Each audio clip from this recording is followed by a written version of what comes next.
Hello Aries, welcome to Dove and Serpent Tarot. My name is Paul, and this is a general reading. Try to be open and receptive to whatever may come through during our time together. I am merely the messenger, and I ask that you connect directly with each of these cards and use your own intuition to take you beyond the details that I might provide. And if there is anything you need me to pray over or meditate upon or send positive energy toward, please let me know.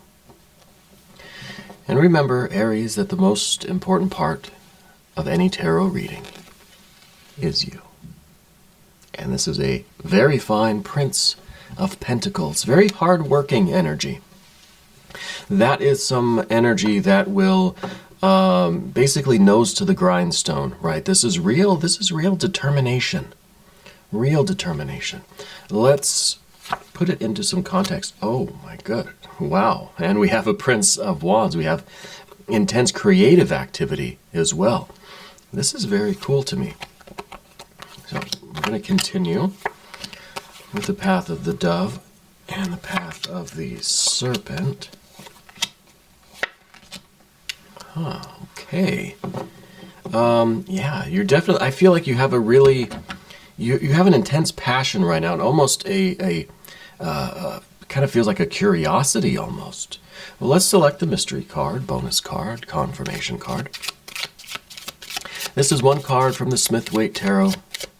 We're going to set it over here. We'll put Mr. Ed, our little horse, right there on top. And we're not going to look at that card until the very end, okay? But we're doing something different. If at any point during the reading you get an idea, a feeling, a sixth sense about what that card is, I want you to type it into the comment section. Okay? Type your guess in there. I want to see if we can collectively raise our vibrations, if we can tap into source, into spirit, into our own intuition, and start discerning that mystery card together. Okay? But first, the only major arcana card that we have is this moon energy. Okay? And this is all we have. We have fire. Good fire here. We don't have any water. We've got some interesting air, for sure. And we've got some earth. So there's no water, okay? That's the first strange thing that I notice. I feel like there's really, I feel with these two especially, there's a lot of dryness here, right? It's earth and it is fire. So to me, it kind of feels like there's a need for some refreshment, right? And so I think that you do have this kind of curiosity right now. We're looking to explore other things. Maybe we've got our what is it, a dowsing rod or something, where we're kind of looking for water under the surface of the you know, the earth, under the soil. We're looking for things that might spark our emotional energy, that might give us a sense of connection, that might give us a sense of wonder, perhaps, right? We don't have that. The closest thing we get is this moon card, but this is in the position of what we don't want, right?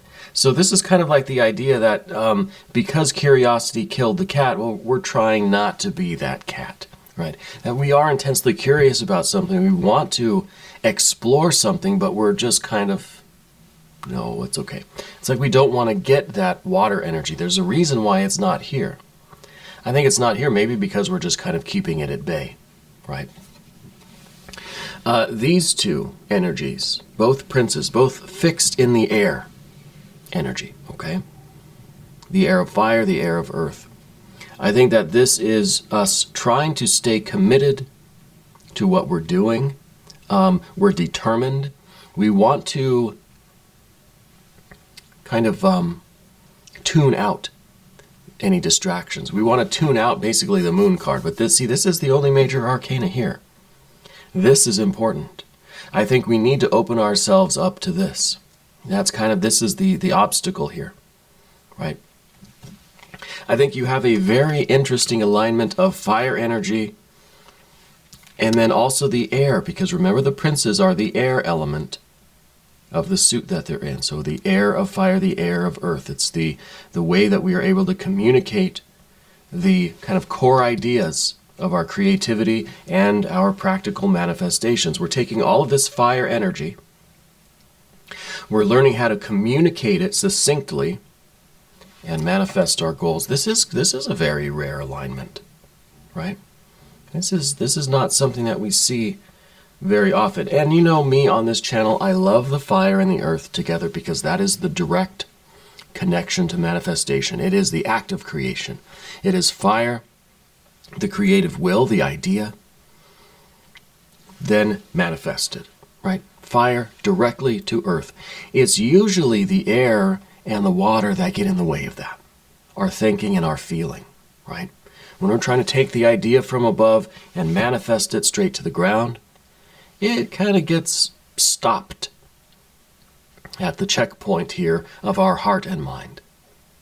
Now, we don't see the water energy here, okay?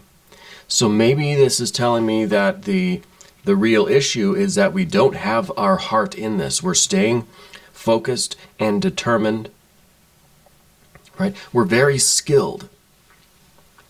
We're communicating. We have authority. We are accomplishing our goals, but our heart, it just isn't in it. And I think we have to go through this rather dark, dismal, scary kind of nightmare moon energy to find that water. Right? And this might literally be through dreams.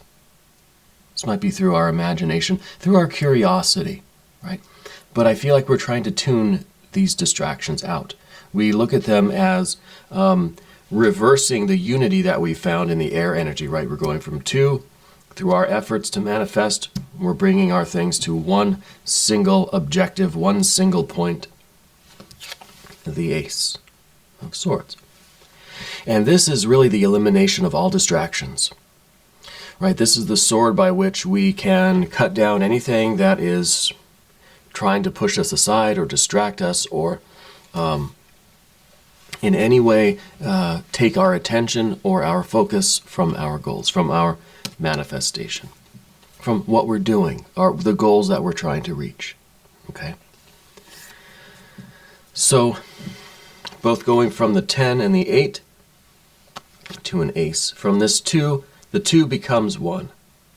We're trying to find, I think this is both the elimination of distractions, but this is also trying to find the unity in what we're doing, trying to find the underlying purpose of it all. What we really need is some water energy here. Okay? And I think we have this opportunity right now, this very special alignment of fire, of earth, and of air. We have this very special opportunity to go through this spiritual doorway here. And this is saying that things are changing. This is saying that your emotions are going to be evoked here. It's a floodgate, right? This is a new moon kind of energy. And it's going to start waxing very soon.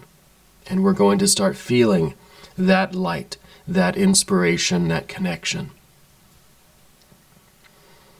This is a very short window, right?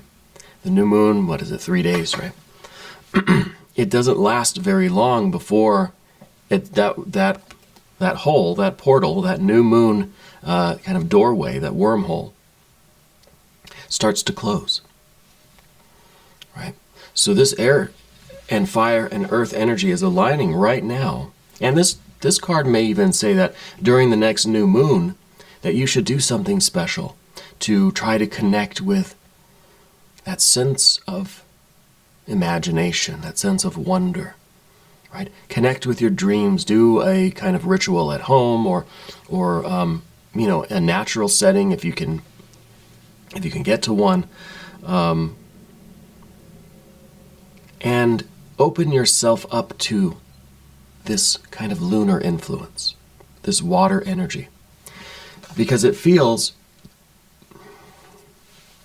it feels that we are going to accomplish our goals, but it doesn't feel like we are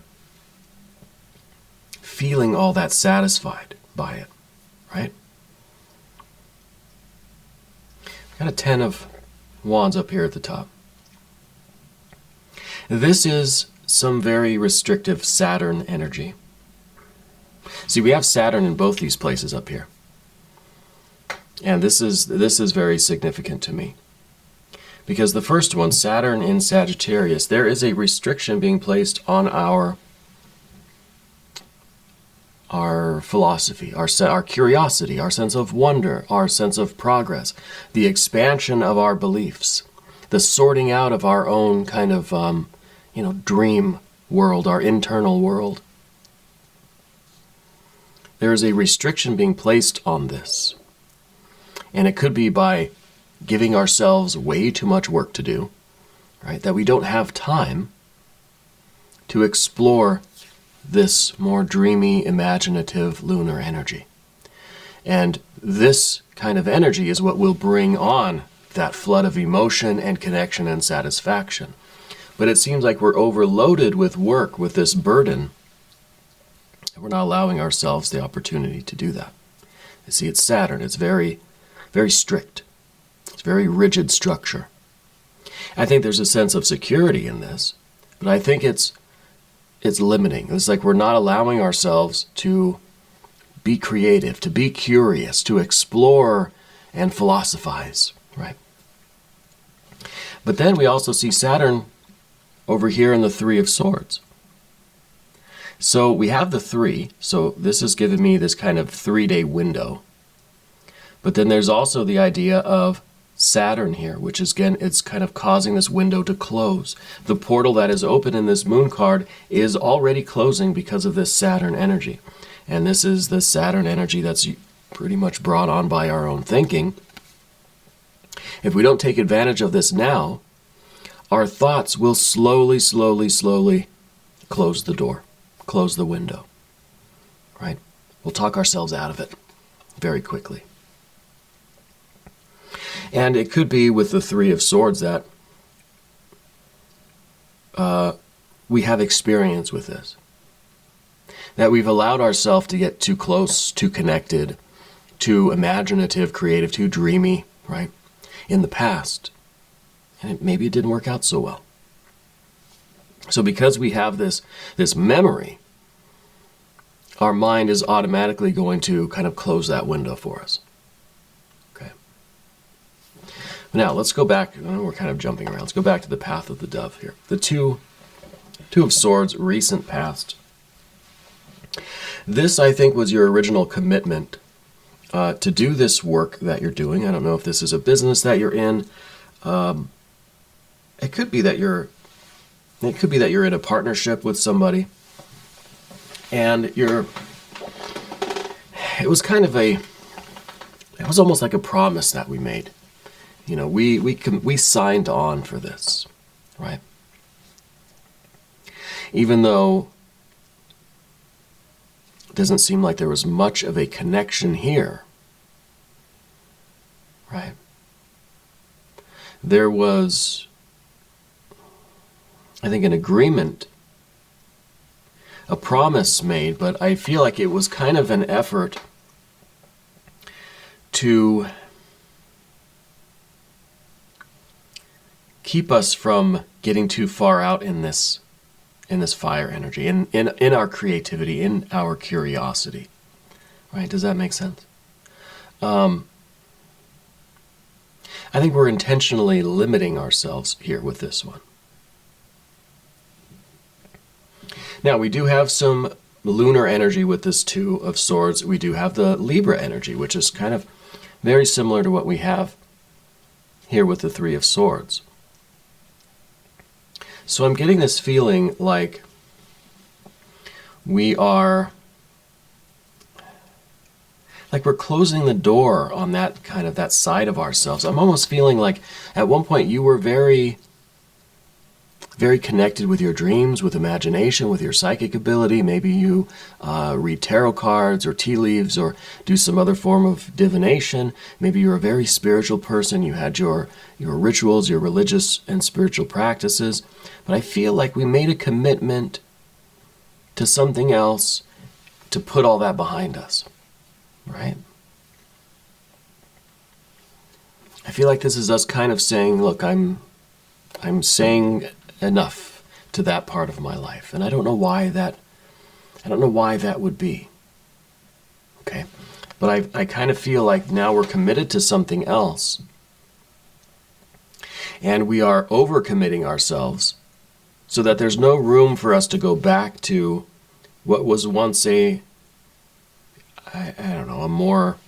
more connected, a more spiritual way of living, let's say. Okay. Yeah, very interesting. Now, with the Eight of Wands down here, this is, I think, a growing anxiety that you're feeling. And I think the more we feel this anxiety, the more we try to keep ourselves busy.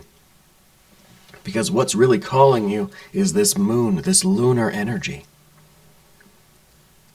Right? It could be that you know that the next new moon is going to be very significant, so we're trying to stay even busier, even busier, even busier. We're trying to stay focused. It's like with this Ace of Swords, this is almost the blinders that you wear. It's like, I don't want to look at anything but this work that I'm supposed to be doing. Right? That this is the one thing that you're committed to. That's all you think about. That's the path, right? But there's this growing feeling, It's when your tummy just starts rumbling, you're going to get a little indigestion. You can kind of feel a little something. Got the tum rums a little bit. And I think it's because our spirit is trying to talk to us. Our spirit is trying to say that,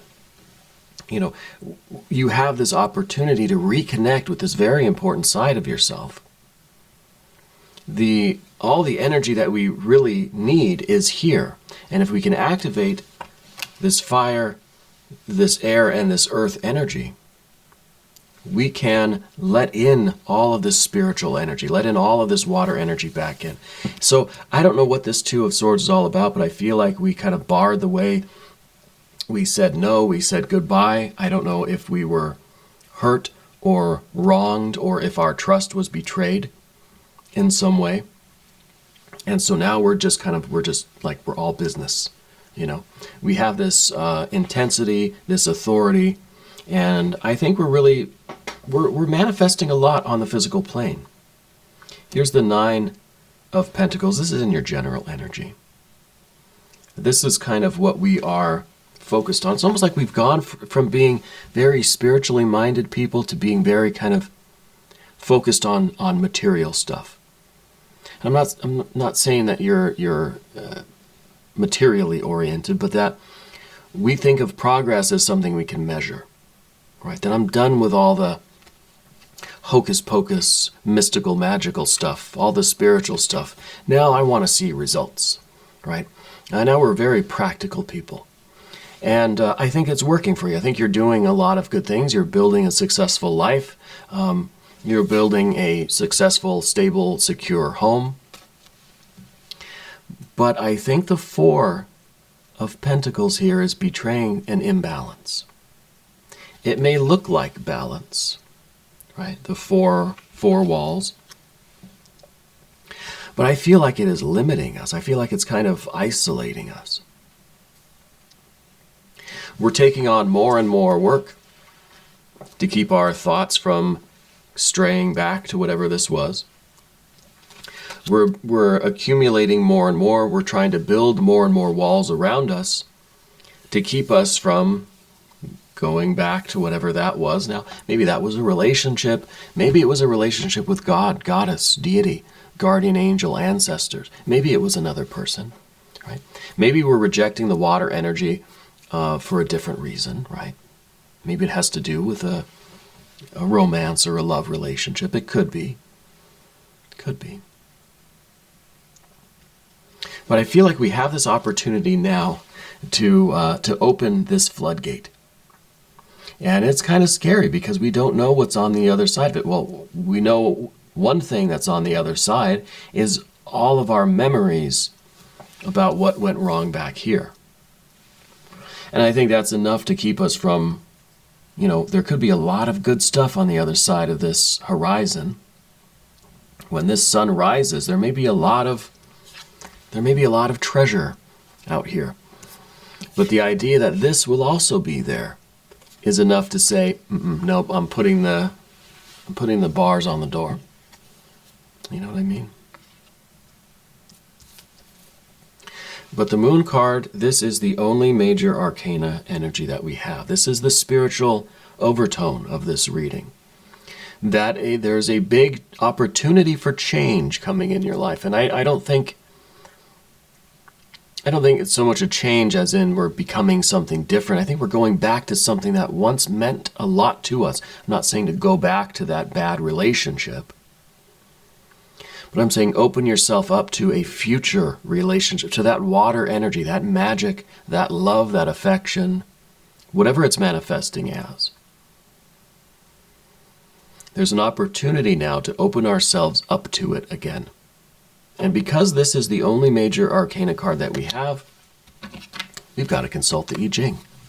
So that's what we will do now. Anytime we have just a single spiritual card, major arcana card on the table, we will do an I-Ching hexagram.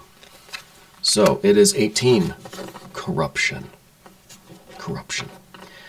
Creating success from the source, fruitful to cross the great river, before the seed day, 3 days, after the seed day, 3 days.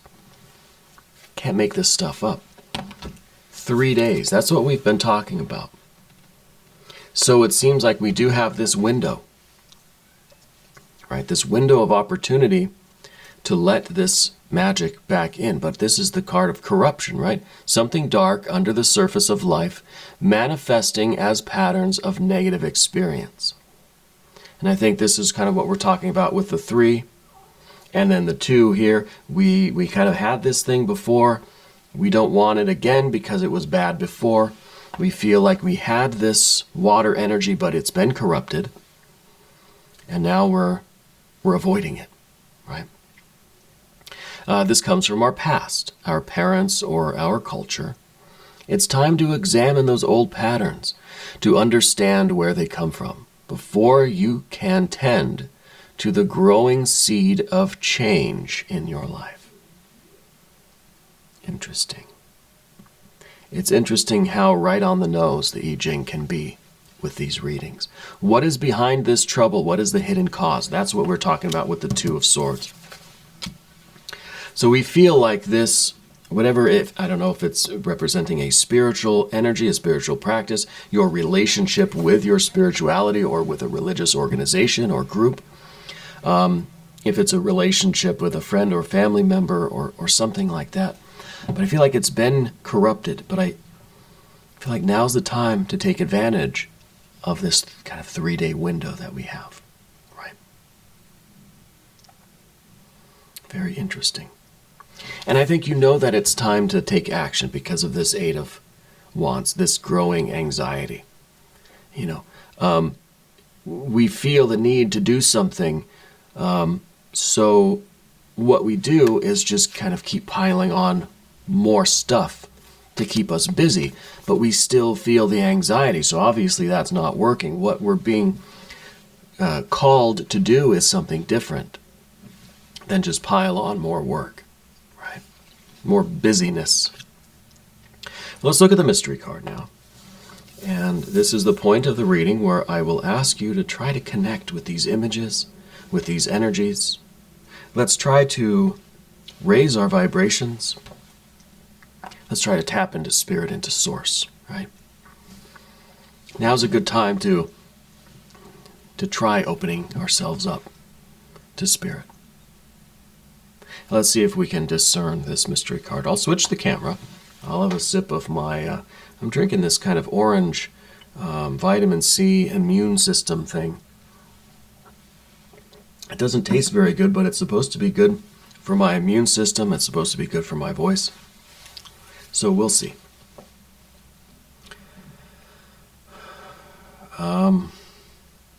Gosh. I don't have an idea on this one. Today's felt a little bit off. I'll say that already.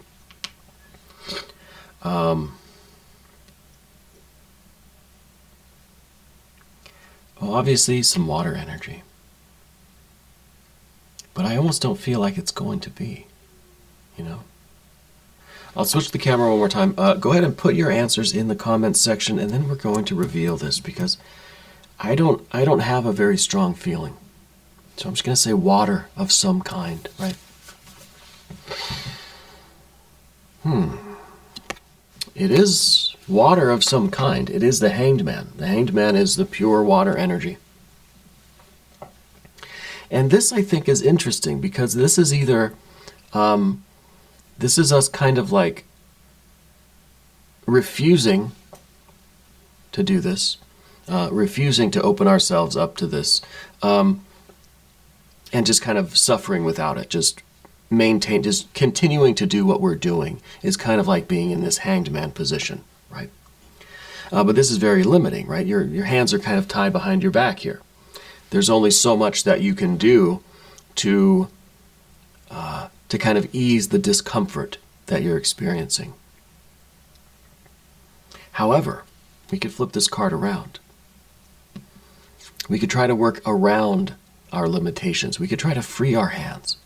Or we could realize that we put ourselves here and we can just get down. Maybe our hands aren't tied behind our back. Maybe we're just clasping them together, right?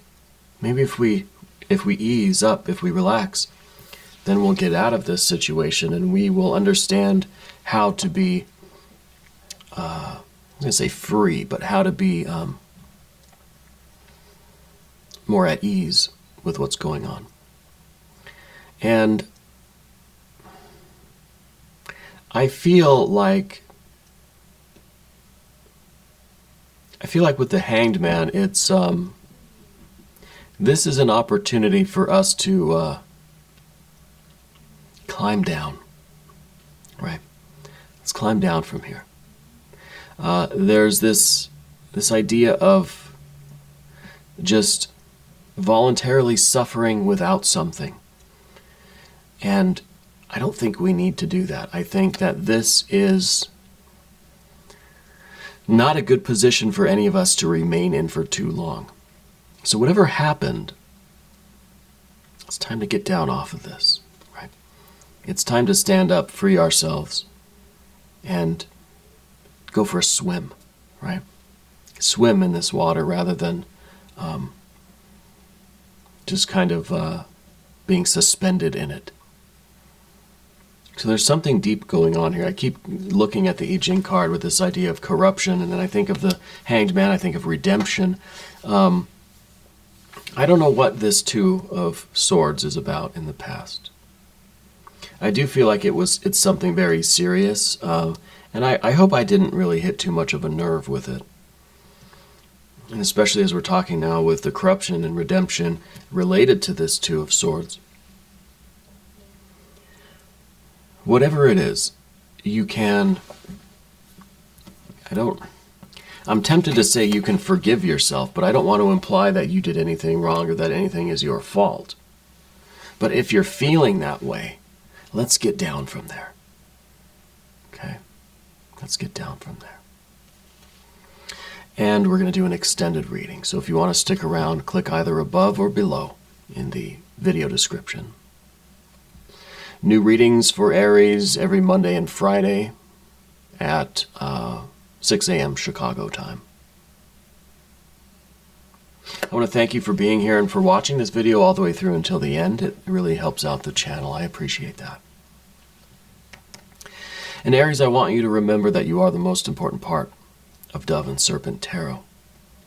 I thank you, and I love you, and we are all in this together.